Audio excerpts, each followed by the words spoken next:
Now to Arsenal, who've been dealt with their own huge blow. Kai Havertz has been ruled out for this season. Our reporter Gary Cottrell is putting the questions to Mikel Arteta ahead of their game with Leicester tomorrow. We've got Gary speaking to him now.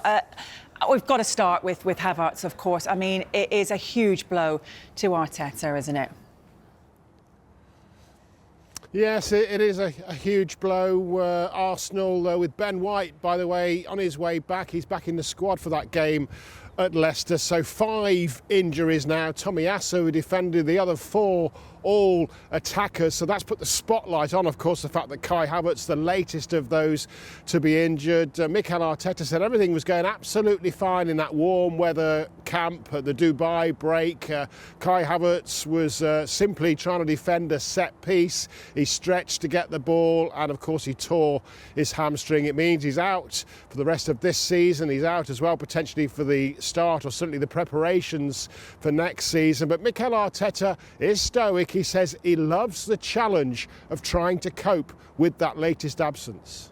We were having a great camp in Dubai, recharging, training, having some time off and connecting again with nature and a different environment. And then the injury happened in a very unexpected way, certainly. So it's a big blow, obviously, because of the injuries that we have. But fortunately, we've been through a lot this season. We have played without Guy Magalhaes, without Saliba, without Ben White all season, Tomiyasu all season, Calafiori 2 months, Merino 2 months, Martin Odegaard 2 months, Bukayo Saka 3 months, Gabriel Jesus, all of them. That's the challenge ahead. Love it and look forward, because we are still where we are with all the things that I mentioned. Let's see what the team is made of. I understand the narrative. Any team in this league lose 4 players in the front line like those ones.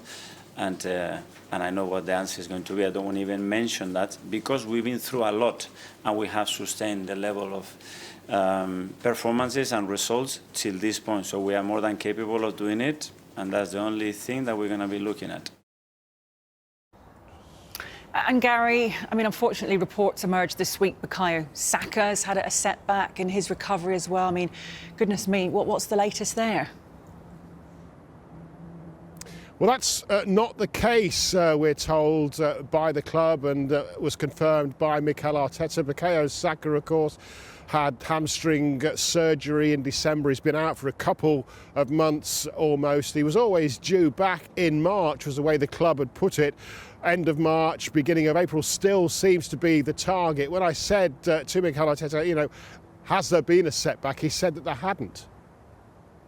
Well, I don't know. When you have a long-term injury, what is faster, you know? In a 10-day injury, 3 days is a lot, because it's 30%. In 3 months, a week probably is not that much, but it's too early. You know, it's in a early stage of the rehab. When we get a little bit closer and he starts to do more demanding and stuff and more load, we will see where he is. But just to clarify quickly, there's no setback with him? No. He's fine. So goodness me, Gary, it's going to be some challenge for this Arsenal squad in the title race. But, I mean, his old team did him a bit of a favour on Wednesday, didn't they? Yes, Haley, imagine how you'd feel if you were sitting at home with your family, with your iPads out, following an important game for you, your old team as well, trying to take some points off your biggest rival for the Premier League title, and your Wi-Fi dropped out and you missed the crucial goal. Well, that's what happened apparently to Mikel Arteta. There was a bit of housery as well from Everton, because it was Mikel Arteta's goal in 2010 against Liverpool at Goodison was on the front of the matchday programme. Mikel Arteta says that was the last time Everton beat Liverpool at Goodison. Of course, it wasn't. They beat them last season as well, but the last time before that Everton beat Liverpool at Goodison. And so Mikel Arteta was asked about all of that, what his Wednesday night was like. Good memories. I look young. You jumped high there. I was a very powerful player, as you know. It's a big jump there. Did you jump that high when Everton got that late equaliser? I better not tell you the story, what happened. Go on.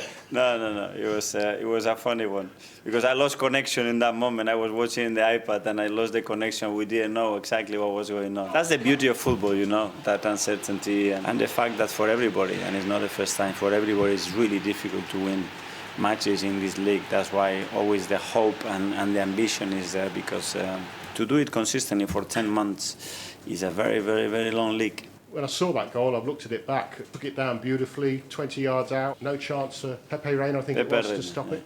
Looks like you might have an answer to your striker problem. Yeah. Get your boots? I think we'll be in big trouble, my friend. It's Valentine's weekend, of course. This little segment's been put together by our producer called Michael Hart, by the way, which is apt.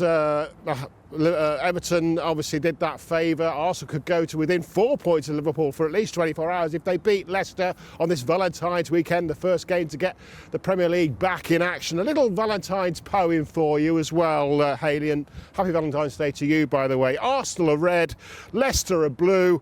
The table is tighter since Everton drew. Oh, and Gary, roses are red, violets are blue. I thank you.